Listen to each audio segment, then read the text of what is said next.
So we're rolling. Good morning. Today is October 19th. My name is David Pyle. I'm interviewing Mike Krieger.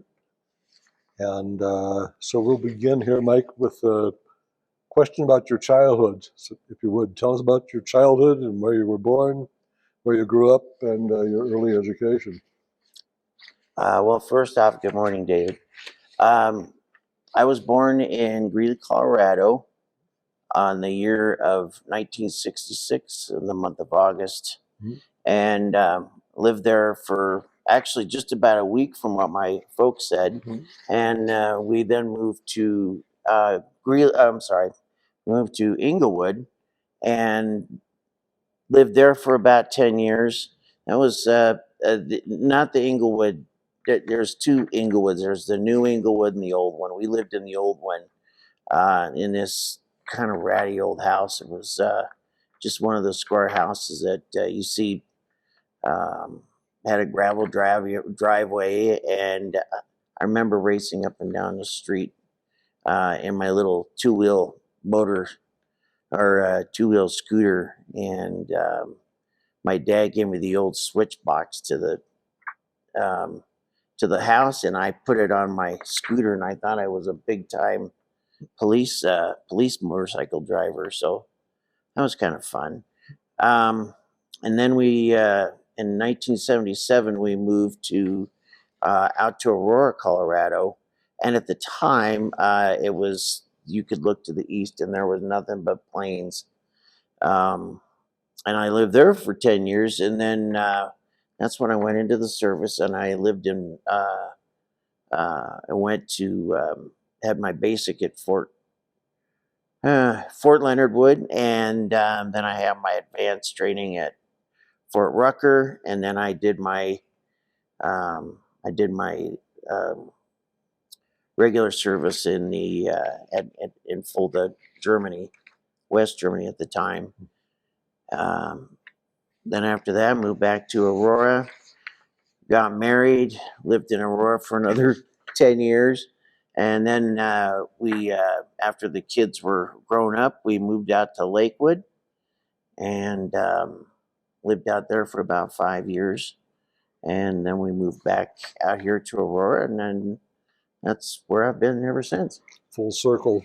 Full circle. So let's talk more about your military experience there. So you went to Leonard Wood for your basic, but you said Yes. AIT at Fort Rucker. Yes. What was your MOS while you were in the service? My MOS was a 67 Victor helicopter mechanic. And those are the observation helicopters, if anybody wants to know. And that was actually a lot of fun. That was probably the best military time I had. I mean, it was structured, but you still could go out and have fun after schooling was finished, and you did all your exams and stuff like that. You could go out on the town and have fun. And you remember, I remember driving around that base, and it only cost $1. You just hop on the taxi, and it cost $1, and it'd take you anywhere on base. I do remember I had to go get some money, but the Western Union was like right outside the base, like maybe a quarter mile or so, and I needed to get some money. So the taxi took me to the front gate of the base, dropped me off. I hopped another taxi for the quarter mile, $27 for the ride there and back, and I got my money. And that's how I actually made it home. I had to buy my plane ticket and everything. So, and then after that, I took 2 weeks leave, and I got back, and I was a totally changed person. My mom didn't even recognize me, short hair and a little buffed up and everything. And brutal energy. I think something about the military energizes a young man after they've realize that they're more than just, there's more to them than they realize. So anyways, after that, we went on, I moved on to my duty station, which was Fulda, West Germany. And that's where I stayed. At the time, this was during the Cold War, and supposedly um, the Eastern Bloc, Russia and all their allies, they would come to this point called the Fulda Gap, and it was our duty to hold them while NATO forces rallied and helped us out. So we were training all the time with the tank companies, and I was crew chief on an OH-58, and I actually lucked out. Most of the people who the new recruits that come into their duty station, the first place they go is it's called a AVIM unit, which is basically they do all the checks and everything. For some reason, they sent me to a squadron, and I got my own helicopter before I was even a private second class. So I was kind of happy about that. They also made me the commander's driver, which that was actually kind of fun.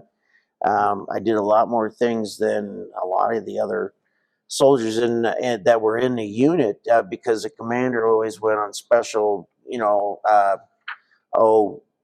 like squadron exercises before or pre-exercises. They'd go and survey the landing area, and they'd go survey the place where we would set up tents and have our FOB.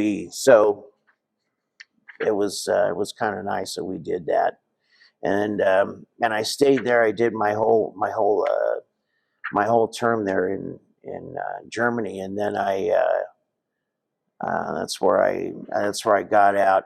I did join the reserves,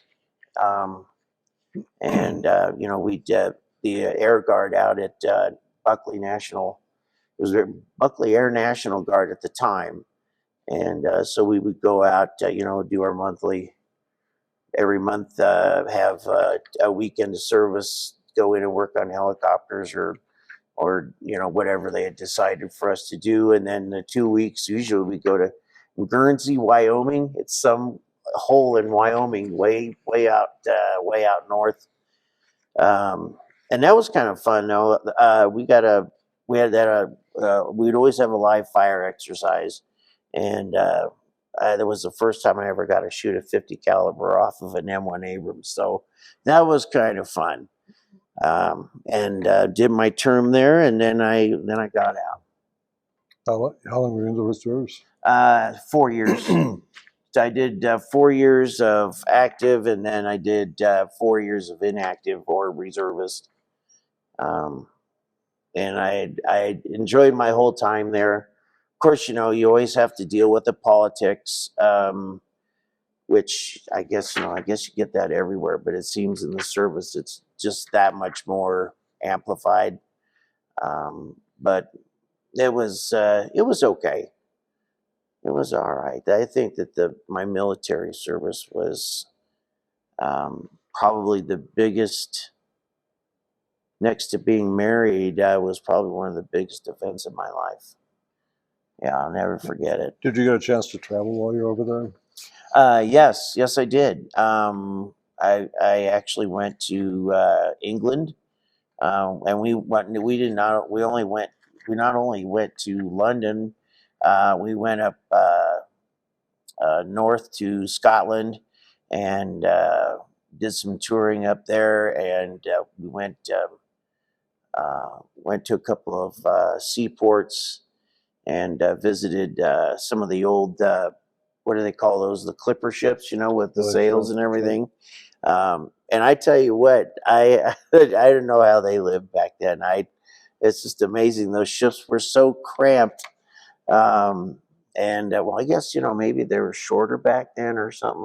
That's part of the I always hear that. I'm not sure, how that works out, but yeah. And went to France, and of course, it was a straight shot. It was a straight shot. It was one of those tour things where you go in a bus with a whole bunch of people, and we went to Switzerland, and then we went down to France, and then we came back.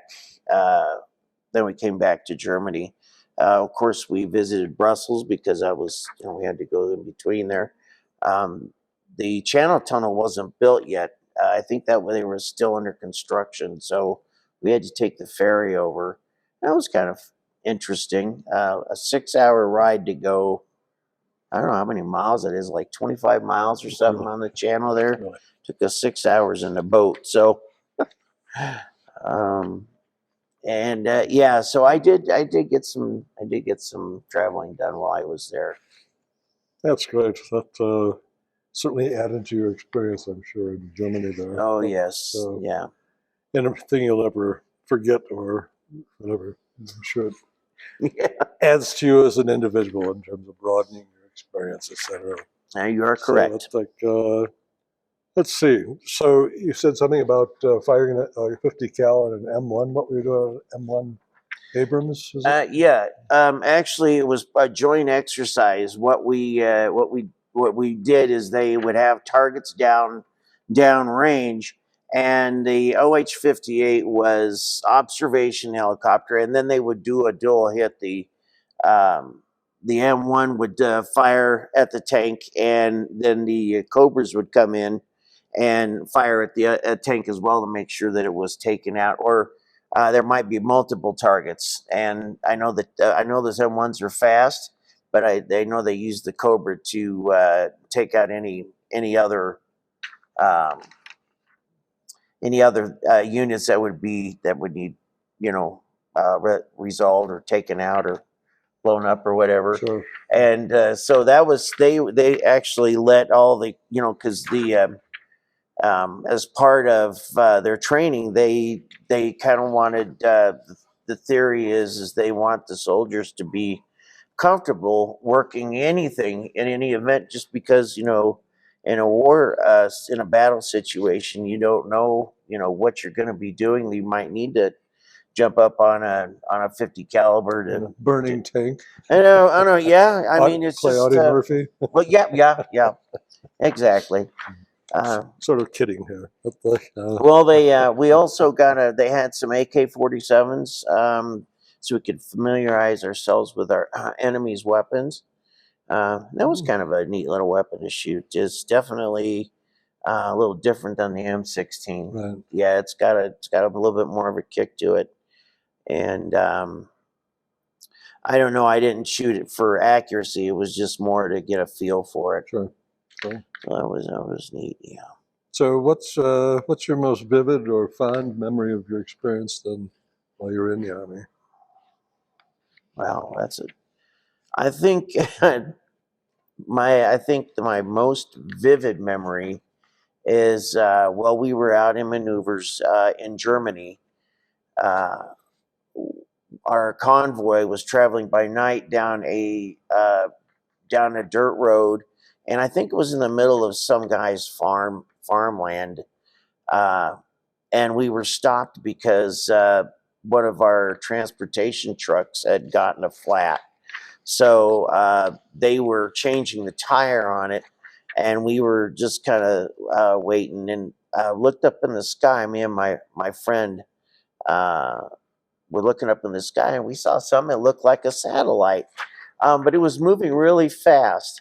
And all of a sudden, this satellite stops, and it splits off in a Y formation at an unbelievable speed.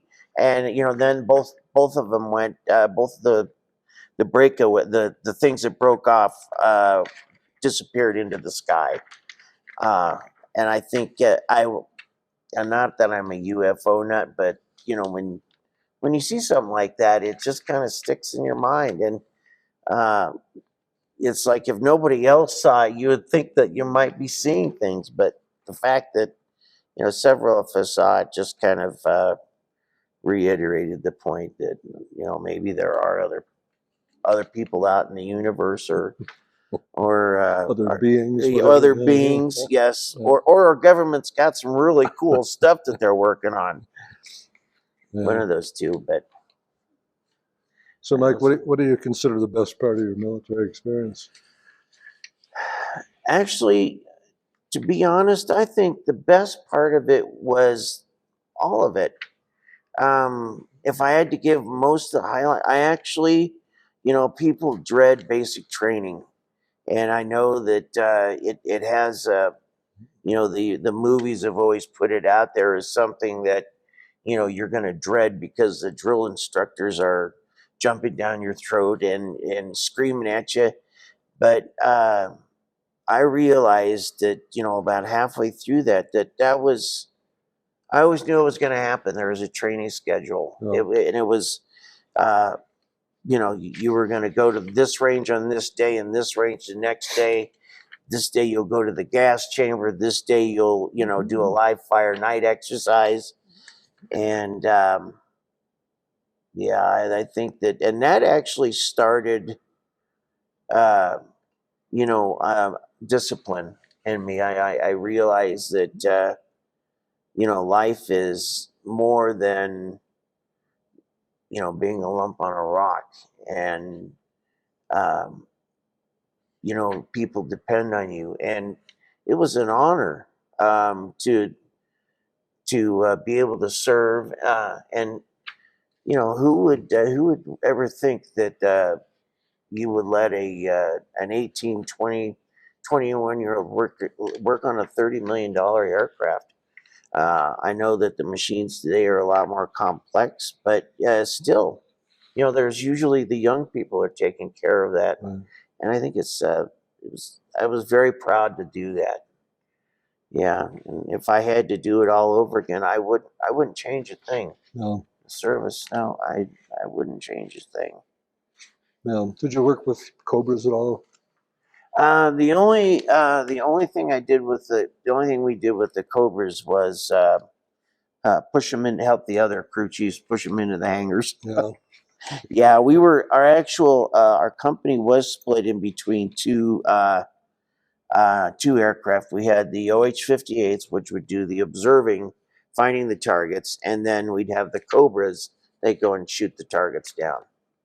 And we were Company B of the 11th Armored Cavalry Regiment. There was also then we had another company that was they were the Hueys. They did the cargo work and the troop transports. Mm-hmm. So did you find a lot of difference between the pilots in terms of the aircraft that they flew? And no, it's funny that you mentioned pilots.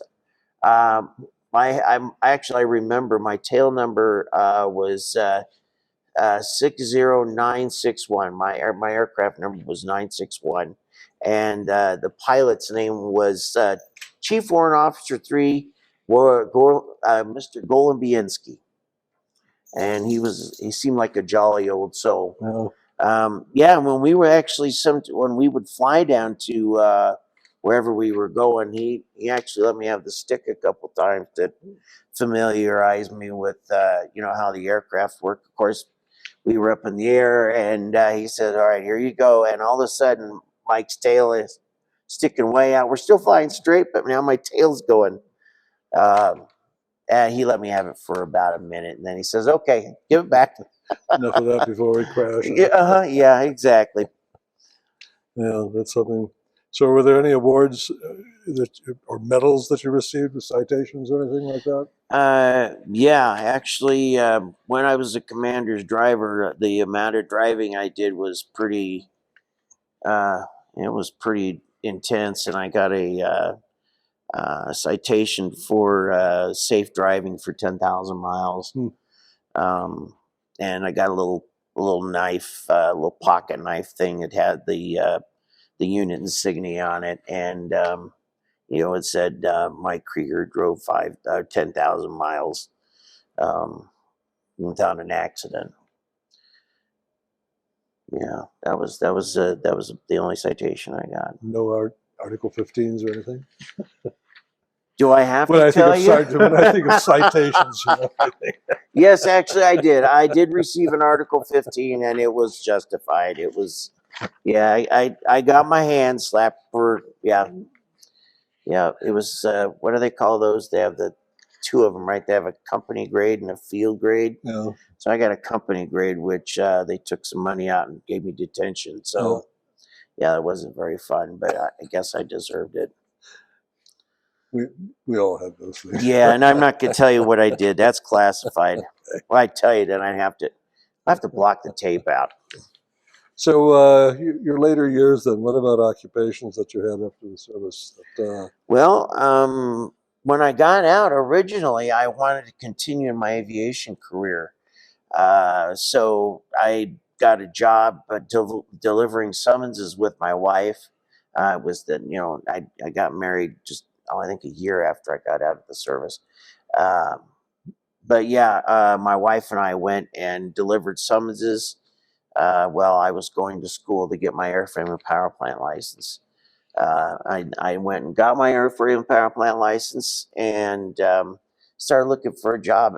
But this was right at that time when when the aviation industry was really pulling back because the economy was kind of in the drink, I guess, Right. and um, they were moving Stapleton Airport out to the new DIA, so they were consolidating everything.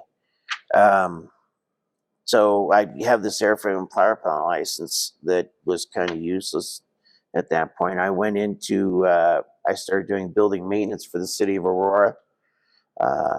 And we just worked on the city buildings, doing anything building related.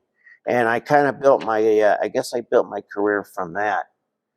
I went, after that, I went and worked at the ICE, the immigration, the Immigration Detention Center, and worked as a maintenance officer there, and did that for, I don't know, a few years, and then it was just actually too intense. We had a couple riots. One that actually October 31st of 1992. It made the USA Today. The riot was so bad in our facility that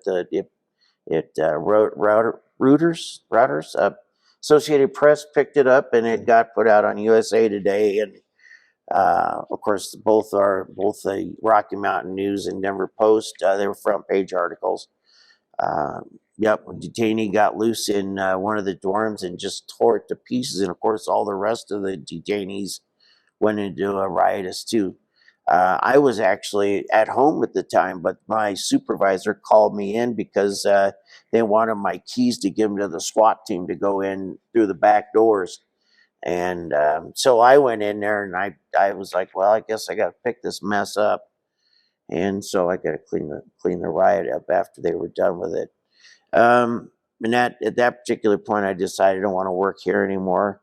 And I got a job working with another, actually was a service company doing heating and air conditioning. And I actually did that for the rest of pretty much my career. Okay. And that was I think it was very rewarding to do that. But I still go back to, that my military had actually, given me, well, I mean, taught me discipline to make sure to come into work every day on time. Always dress appropriately, keep your hair looking nice. And this is not on anybody today, but I look at some people that they come in and they do these jobs, and it's like, I just don't see how they got hired. But that's just, I guess that's the way things are at this point. Obviously, that's not at all jobs, but yeah. And then, well, of course, that kind of leads me to, why I'm in the hospital now. I started having some health problems. You want to talk about that? Actually, one of my jobs working at Rocky Mountain at the heating and air conditioning places, I worked up at the Henderson Mine and Mill, and I do believe that one of these how they and the Henderson Mine and Mill is where they take molybdenum out of the mine up at it's right outside of Empire in the mountains there. Okay. They've got their mine, and they extract it, and then they send it out to the mill, which is by Kremling, via a long tunnel. And they used to use a train system, and then they converted it to a conveyor belt. And anyways, in the process of taking the molybdenum and off the rock and everything, they have to use they have to. It's called leaching, and they use a substance very similar to mustard gas. Um, I'm sorry, not mustard gas, a nerve agent. Anyways, you know, we always worked according to M the MSHA is what it's called. It's Mine Health and Safety Administration. They're a lot even stricter than OSHA. Anyways, working in this particular area to work on their ventilators to make sure that if this toxic gas gets out, it can be ventilated. We had to make sure that all that stuff worked all the time. So going in there and working on those systems, even fully geared and everything, I believe that that's where I got my neuropathy from. That's, you know, burning of the hands and fingers and toes, and it was actually kind of debilitating. Okay. So I wasn't able to work for quite a long time, and then because not being able to feel my extremities, I had a condition called Charcot joint, and that essentially your body tries to heal itself. If there's a broken bone at a joint, it will try to heal it itself by putting calcium down there. So, and I had no idea that this had happened, but through some oversights and everything from the doctors, it was missed. After I had injured myself, they didn't realize that I had this condition. It got to the point where I had to have my foot amputated, and that was in 2017. So I have been kind of on recovery / disability since then. Sure. So that's kind of where I am with my health. Well, I do feel really good though, Dave. I should have said that. I started an exercise program, and I exercise for a minimum of 30 hours, 30 minutes a day. yeah. And I do feel better about myself, and I am planning to start to walk again. I don't want to stay in this wheelchair. So that is my plan for my health anyways. Good for you. That's like, so let's see, what have we covered here? In terms of your family, it's, you've been married, what, how many years? 34 years. Long time. Yes, very long time. You know what though? Actually, I don't consider it a long time. To me, it's just a drop in the bucket. It just seems like we got married yesterday. I'm very, very happily married to my wife. We've got 3 children and 6 grandchildren. Really? Yeah. How old are your kids now? My oldest is 33. Okay. And my youngest is 27. And they're all actually in pretty good careers now. I'm very proud of all of them. And my wife has the honor of watching the 2 children of my middle child. I had 2 boys and 1 girl, and my girl is my baby, No. and then my two boys. And yeah, they've all got good jobs, paying well. They're supporting themselves and their families, and I just couldn't be more proud of them than I am now. That's good. That's good. So 2 boys and a girl, huh? That's almost the perfect family. 2 boys, 1 girl, and a whole bunch of dogs, cats, fish, turtles. Okay, critters. Yeah, all the little critters that come with the kids, you know. Yeah. So let's see. You have hobbies? What about hobbies? Wow. You know what? One of my hobbies is I love to mix music. I'm sure you're aware of all they're called wave files out on the internet. Right. And it's all different sounds, rhythms. They call them loops, Yep. and you can get anything from a nice drum loop to a guitar riff. And I have all these files on my computer. I can just mix them in different forms and fashions, and of course, then you have to throw in video, and so that I haven't done it in a while, but I like going out and just shooting different aspects. And they've got videos on the internet too, the video loops of Sure. certain anything, and you Sure. can pull that stuff off and add it into your video, and all effects, and then you can change stuff. So I do love video editing and music editing. I like doing that. I like listening to music. And I'm not in particular about any kind. I think I'd rather stay away from rap. That's not my cup of tea. But if it, well, there is a couple of rap songs that I do like, but in general, I just don't. I don't think that's Music. Yeah, I don't think that's music. Yeah, yeah, exactly. Well, I'm surprised. No, I'm not surprised, actually. It's like, I agree with you. It's like, I do also play the drums. Well, I did play the drums. I'm well, really not doing it anymore because of this neuropathy. It's really hard to feel. It's really hard to feel my sticks, and it's hard to feel the foot pedals. And especially with my left foot missing, I did try doing it with the prosthetic on. well, And I could keep a basic beat, but there's a parts where you need to change your notes, quicker notes, and it's hard to get that bass pedal moving for faster notes.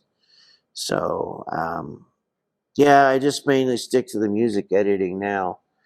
I also like playing on the computer, just doing different things. They have some AI websites, artificial intelligence, right. and you can put an image up there or tell the computer what you want, and it will actually draw it for you. Right. And so there's some pretty neat stuff out there that I enjoy.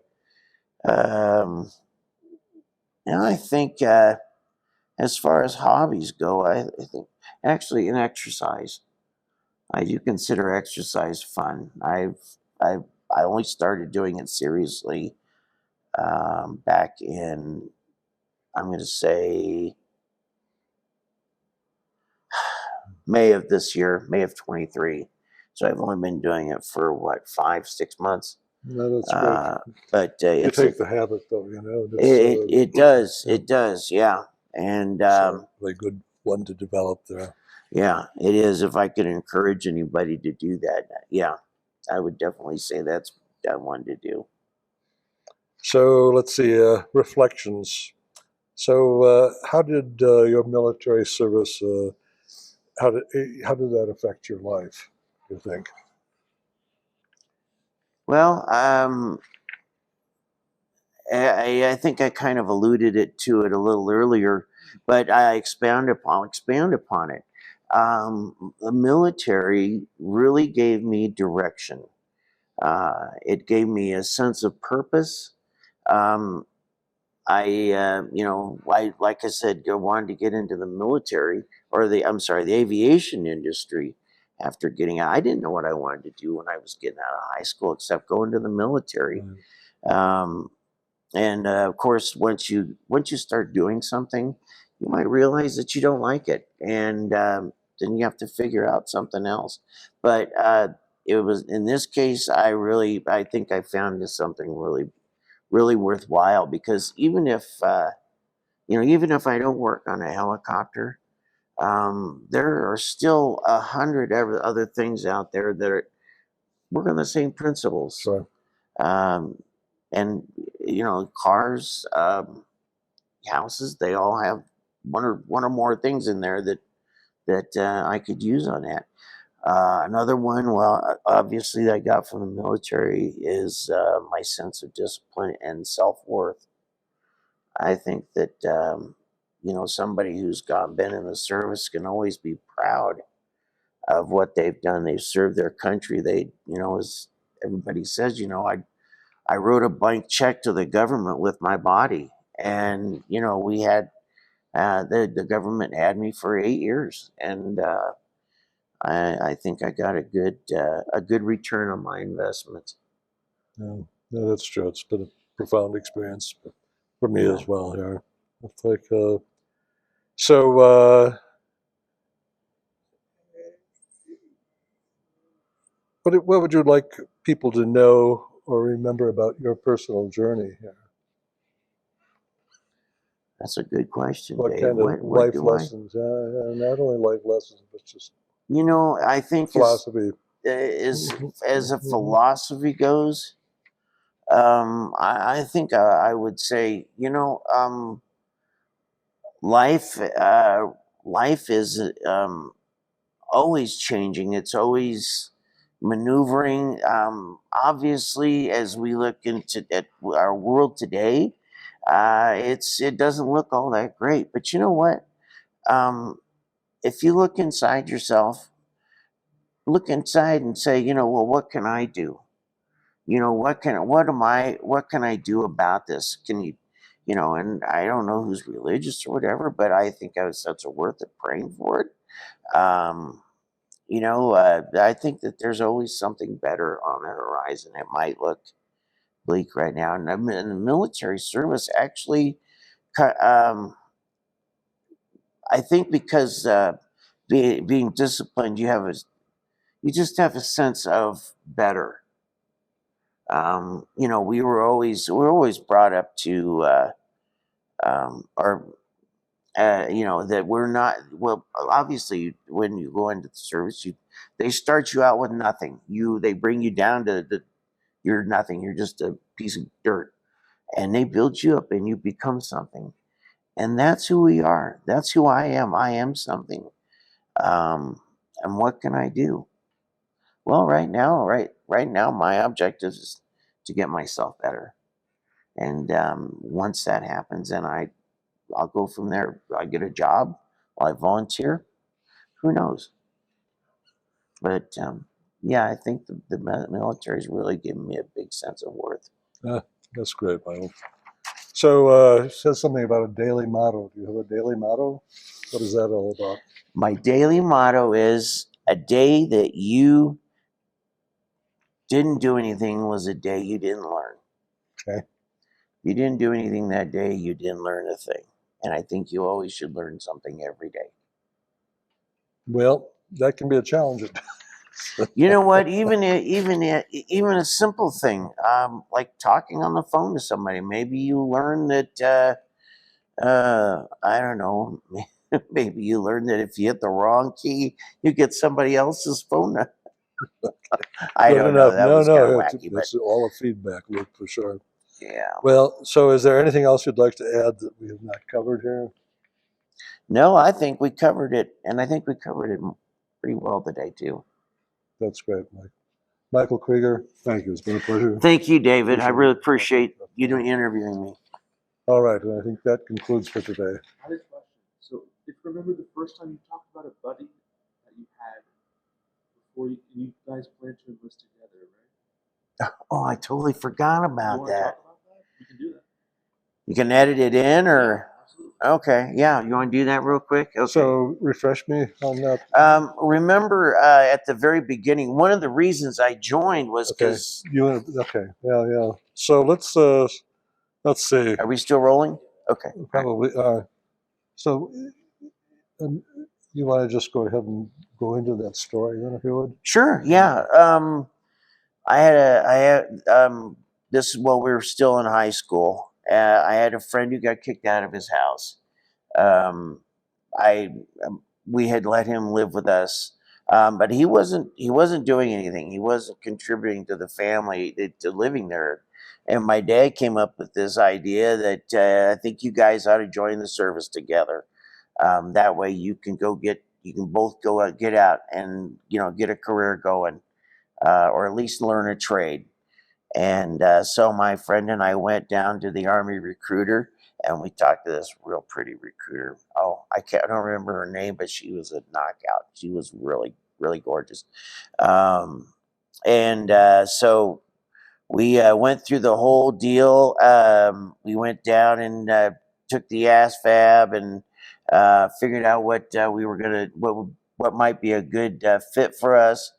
And then when it came time, the morning we were scheduled to leave. I remember the date. We were scheduled to leave on June 16th of 1985. And the recruiter was going to come pick us up that morning at 4:30 in the morning. So my buddy, he says, "Listen, I'm going to take a walk and clear my head." And I says, "All right, you want some company?" He's like, "Nope, I'll be fine on my own." And so he went out, and it was probably 9 o'clock at night. And he walked off, and he says, "I'll be back." And so 4:30 comes rolling around. I'm giddy and nervous and everything, but he's nowhere to be found. And I thought, well, maybe he already went down there. No, he disappeared, and I actually never saw him again until I was done with my service. And I thought, that was pretty, yeah, it was pretty wild. And my dad, he said, yeah, I haven't seen him either. But I did see him when I got out for a few, I don't know, I talked to him on the phone, and he was like, I says, well, what are you doing? He says, like, yeah, I'm working at McDonald's, making damn good money. And I was like, well, okay, all right, well, good for you. And he told me he had a kid on the way, and I was living in an apartment with this girl, and I was like, okay, well, good for you. And he's like, well, what are you doing? And I was like, well, I'm working, I'm working on heating and air conditioning equipment. And I got a house with my wife, and at the time we only had one kid. So, yeah. And he's like, okay. And that was the extent of the conversation. So, yeah. Interesting story. It was, yeah. I think I see him walking down the street, but No. I don't know. So It would be hard to pick up the friendship after something like that, I would think. It's like, if not impossible, probably, obviously. well, you know what? I would put it on him. I don't have a problem with Right. it. But I guess there would be some uncomfortableness in there. No, I'm sure he, for a lot of different reasons, a lot of different things. I would say, so what happened to you that night? Yeah, right. Just couldn't do it, man. Just couldn't do it. Yeah. Oh, well. Okay. All right. So that, yeah? We got it. Okay. Okay. Thanks for reminding me, and then I totally forgot.